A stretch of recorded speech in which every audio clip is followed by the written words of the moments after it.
Good morning, everyone, and it is a good morning. The sun is shining. In fact, it's so bright. My little recording studio has been quite well illuminated this morning, and I'm actually worried the sun's going to break literally, well, not physically, but through the glass, and I'm going to get sun blinded. But good morning, welcome to Solid Ground, the second show for 2026, and it's great to be back. Regulars will know this is a live show. We're discussing the political, the cultural, social, ethical, you name it, the issues of the day. But being live, if you are on the YouTube channel or Facebook page of Family First, you are able to comment. You're able to send in your thoughts, as is already happening. I'll get to those in a moment. But if you have thoughts or questions on things which are happening, on obviously anything that I'm talking about, if there's something you agree with or disagree, or you want to ask a question, please do so. Or you might have a question about something else going on that I'm not discussing, and I'm more than happy to engage that. In fact, I can see one of the questions here asking about Waitangi Day, so seeing that that's tomorrow, I should probably make a quick comment on that.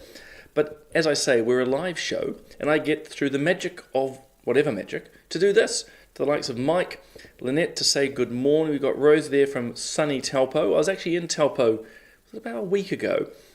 It was the final stop for my and Rachel's road trip, which was fantastic. I have to admit to Robin, we only bypassed Hamilton for no other reason than there's the bypass. We're actually in the Wairarapa. In fact, we've pretty much gone everywhere. Bernice, lovely to have you along. We've got Nigel there and Te Awamutu. Look, great to have everyone here. I was going to start actually with some breaking news out of America around detransition, but I might just ask, or answer rather, Harrison's question. Seeing Waitangi Day is tomorrow. So I won't be attending, and I haven't actually attended Waitangi Day, including when I was a Member of Parliament. But I want to say, actually, it's overall an amazing day. The ceremony, the protocols, from everything from the presence of the Navy through to how local iwi there actually operate their maraes and the conversations. It is quite fantastic. But I'm not attending, partly because I'm not going to make the physical trip up to Waitangi. But as I say, when I was a Member of Parliament, I very rarely attended. And a big part of it for me is, while there's a lot of great protocols, there's also an enormous amount of waiting.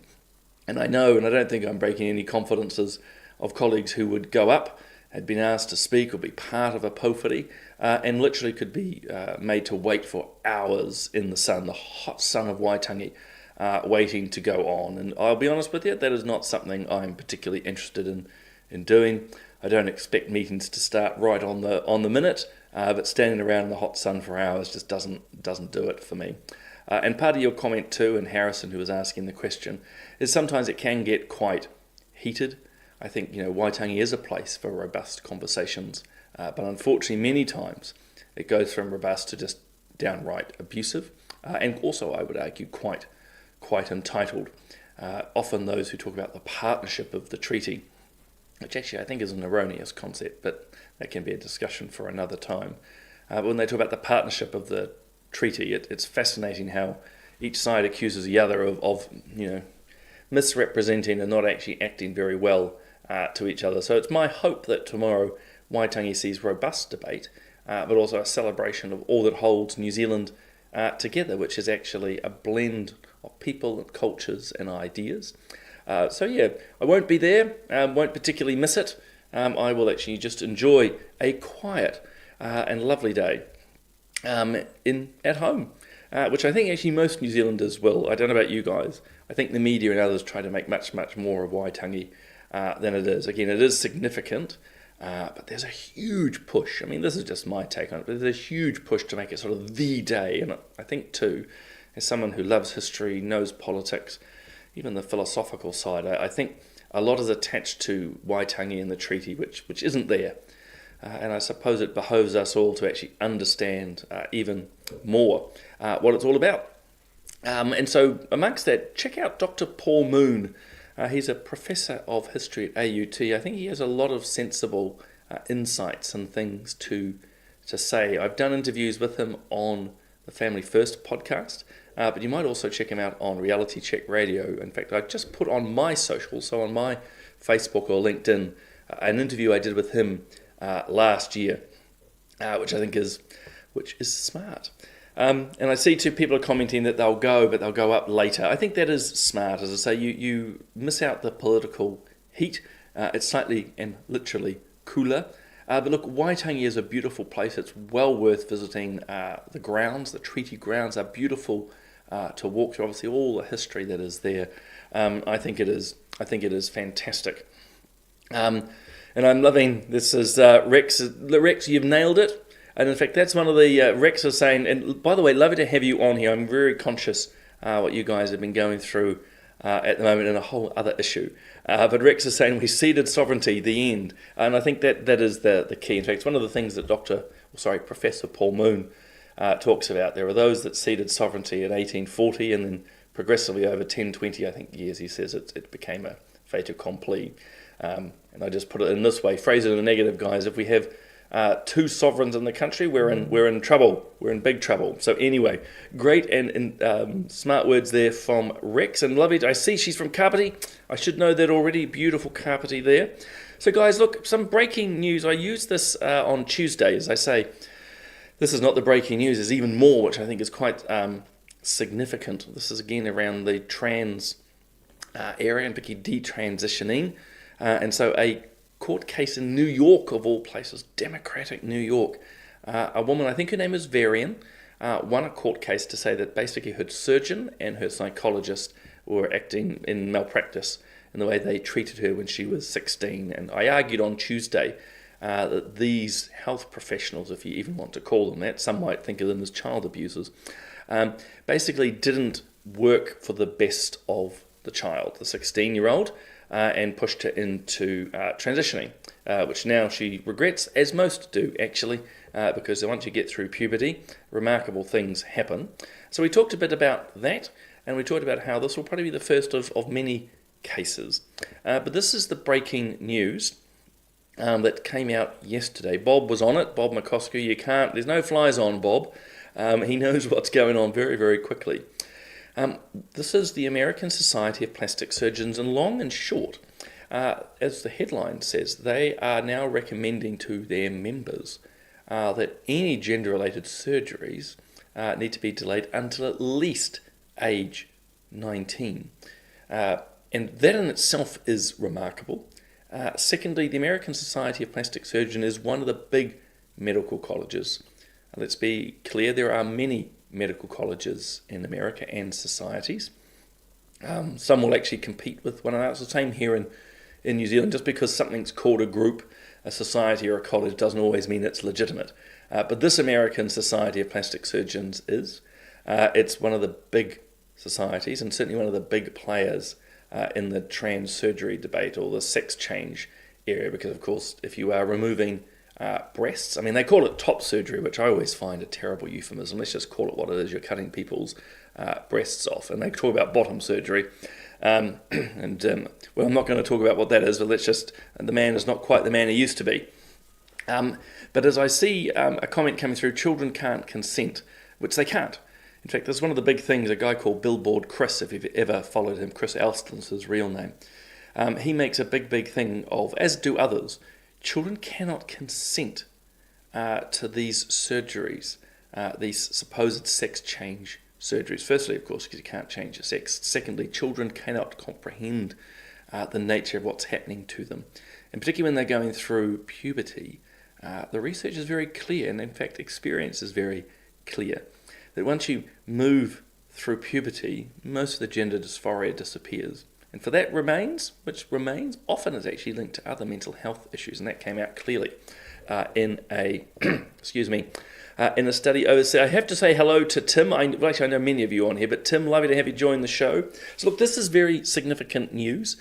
It shows that a major medical society, is looking at the evidence and saying, look, we need to wait. Now look, they're not saying they won't do it. They're going to wait to 19, but again, that's significant. As I say, you're now dealing with young adults, you're not dealing with children.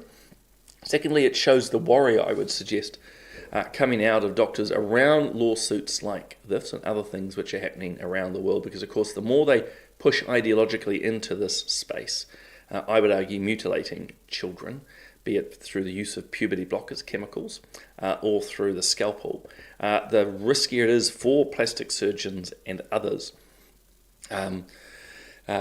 to practice. They'll get sued, and being in the States, that's a big deal. The other thing, the last point on this, is it's very clear that they have looked at the evidence and said it is not clear-cut of just how supposedly easy, good, reversible, no problems at all that the likes of WPATH and others are suggesting. So again, those who are promoting puberty blockers, cross-sex hormones, surgical treatments for people to supposedly, we always have to put that word in, supposedly change their sex. These doctors, this society is saying actually the evidence on this is not clear. In fact, it's beginning to point to a myriad of problems. So again, I think that's significant news. I think it's relatively important. So that's important. Now, questions come through asking what I think about the polls at the moment. New Zealand first ranking third. Look, when it comes to politics in New Zealand, and Bob and I will touch on this next week, we've got political playback returning must be next Thursday, so we're not having it tonight, but next Thursday we're back to political playback. Look, probably a couple of very, very quick points, and I'll delve into it deeper with Bob next Thursday. I'm not surprised that New Zealand First is in the increase. Winston and New Zealand First have a great ability to tap a percent here or there from various groups. Obviously, Winston, in no particular order, speaks into everyone from the vaccine injured to the vaccine hesitant to the racing lobby. He has got a far greater, I suppose, sort of nationalistic viewpoint. Again, a lot of people respond quite strongly to that. And I think finally, amongst other reasons, Winston's just sort of seen as straight up. He calls a spade a spade. And so, that's quite in contrast to a lot of other politicians who dither or dance around the bush. Winston's just straight up. So I'm not surprised. Shane Jones obviously working quite strongly with him there as well. And when you contrast the likes of New Zealand First at the moment to National and Labour, he's seen as quite refreshing to a lot of people. Though I'd probably make this very quick point before I move on. I suspect his increase, so New Zealand's increase of vote, is primarily coming from national voters, disaffected national voters. That's one of the reasons the national vote is down and consistently down. But he'll be also picking up some votes from that sort of soft Labour who aren't really convinced of where, aren't really convinced. So I've got distracted by an excellent comment from Tim, which I'll put up in a moment. Who are not convinced by Chris Hipkins. Tim's just saying it's so dangerous. We're talking again about these. I've got to find it here on my little screen. There are so many tiles I have on my screen, I'm losing track. Typical me.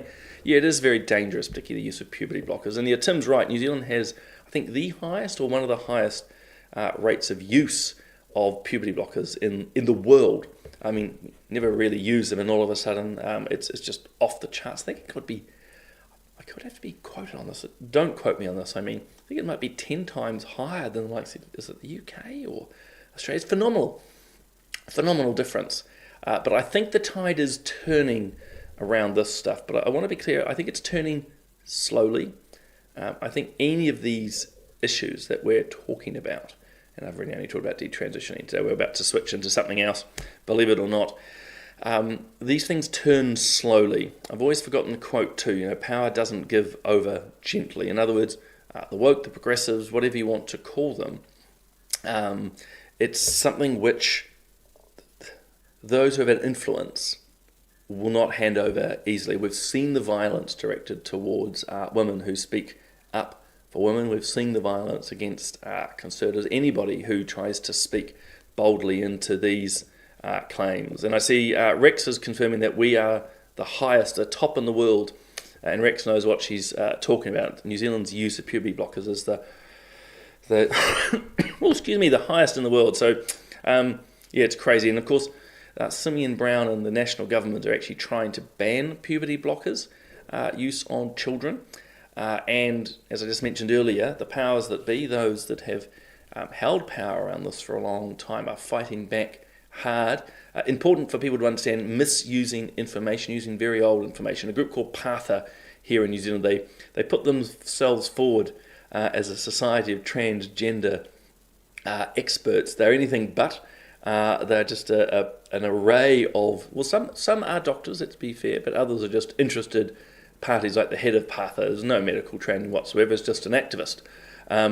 Now, that doesn't take away from their opinions. I'm not a medical doctor either, but unlike PATHA, I can read medical documents. I can see the real harm. And obviously, as you know, with Family First, we've interviewed detransitioners like Izzy and Zara who have powerful, powerful testimony. And there are many other people and groups out there. And just acknowledging you, Rex, and your sister, we've got Speak Up for Women. You've got the likes of Annie O'Brien. You've got Let Kids Be Kids. There's a whole array of people out there who do some amazing and fantastic work. Hey, switching to New Zealand, because I've written a Substack on this. This is the Brian Tamaki. I've forgotten what he called his protest over the weekend, but no, Brian is Brian. He's got his issues. I'll be honest, they don't always align with my views, but that actually doesn't matter in this context. The context here is consistency and how striking it is. Two protests on the day. One was Brian's, and the other one was this, the Toitu to Araha, which is a break-off of the Toitu to Treaty, or Tiriti, sorry, I should get it right. So the Toitu to Treaty was the big protest last year against the Treaty Principles Bill, run in effect by the Māori Party. But now that the Maori Party has exploded and imploded, they've now got this break-off. So they had a very loud, let's be clear, it wasn't violent, although they were very aggressive towards a number of people, including a friend of mine, Lucy Rogers, actually sitting down to do an interview with her today. But Brian's protest, peaceful, quiet, but he had asked and then threatened to cross the harbour bridge. Well, excuse the French, all hell broke loose. And you can see there, if you can on your screens, a huge police presence to stop Brian going across the bridge. And look, I've written about this in Substack. I only published it yesterday. You're very welcome to go and read it. Go to substack.com and look up my name or On Point. Because the whole aspect here is terrible inconsistency. And ultimately, I suppose the point that I'm making in the Substack and more this morning is police and New Zealand Transport Agency, the council and others are more than happy to facilitate groups like this one. And we'll talk a little bit more about these guys because they're full of contradictions. But if you're left-wing, you're progressive, you're woke, if you're an activist organisation on topics du jour from climate change to the treaty, your protest will be facilitated. In fact, police will barely turn up, and has been the case in New Zealand and overseas. If you, the protesters, get aggressive and violent towards peaceful protesters, it'll be the peaceful protesters who are arrested. I'm not making that up. It is quite extraordinary. But if you're Brian Tamaki in this case, and a group that is more to the centre or the right or the far right, whatever you want to call it, Christian nationalist, I think, is sort of the term that, derogatory term people try to use. Well, you're not going to get any quarter from the police or the NZTA. You're not going to be allowed to cross the bridge. In fact, there's going to be a huge police presence. All the other crimes that are happening get pushed to the background, but it is remarkable. The police will turn up in force. And why that's important is because we had so much inconsistency in just recent years. The pro-Hamas crowd were given permission to cross the harbour bridge. Now, the weather that day was absolutely terrible, and so they didn't go. But this was just last year, effectively people supporting a terrorist organisation and terrorist notions, supporting a foreign conflict, were given permission to cross our harbour bridge. No concern about danger, no concern about reverberations, no concern about what could or could not happen. The NZTA police said, no, that's fine. This group supporting a known terrorist organisation can walk across the harbour bridge. Then there was the Toitu Te Treaty march last year. This was the hikoi, or the protest against the Treaty Principles Bill. They were given permission. They were allowed to walk across the bridge, no trouble at all. And then back in 2021, the cyclists, they stormed the bridge. Police knew about it. Police knew they were coming, but unlike the Brian Tamaki one, where there was God knows how many police, and let's be clear, these are just photos, but this gives you a sense of how many were at the Brian Tamaki protest. Better be clear, there wasn't only one at the cyclists, but the police knew what was going to happen, and I think in some ways allowed it. They didn't have much of a presence at all, and then the psychist bursts through. So you can see the inherent contradictions and hypocrisy at work. As I say, treaty protests, climate change protests, pro-Hamas, cycling protests, someone mentioned the Auckland Marathon. Look, I've done it several times, at least the half marathon. They're all fine, but this group, no. And now police say that there's going to be no future protests allowed on the bridge. I don't believe that in the slightest. But we'll watch this space. As I say, I've written about it, if you're interested, slightly more articulately than this. But the other thing I think we need to point out is this group, which I just find darkly hilarious. You can see it already in some of the flags. There is a New Zealand flag there, which is remarkable. Lots of Maori sovereignty flags, lots of Hamas supporting flags, which is the Palestinian flags. And there's pride flags, trans flags, which I just think is absolutely hilarious. Again, in a dark way, because for two reasons. These groups are not mutually inclusive. Okay, Hamas radicals, Islamic radicals do not like the pride movement or the trans movement. They're not really all that keen on some of the indigenous movements either. But this is a weird mishmash of various groups talking about love without realizing that there's not much love between them for each other's causes. But this is classic of those who embrace critical theory or intersectionality, identity politics. They fuse their causes together because they have, if you will, a common enemy.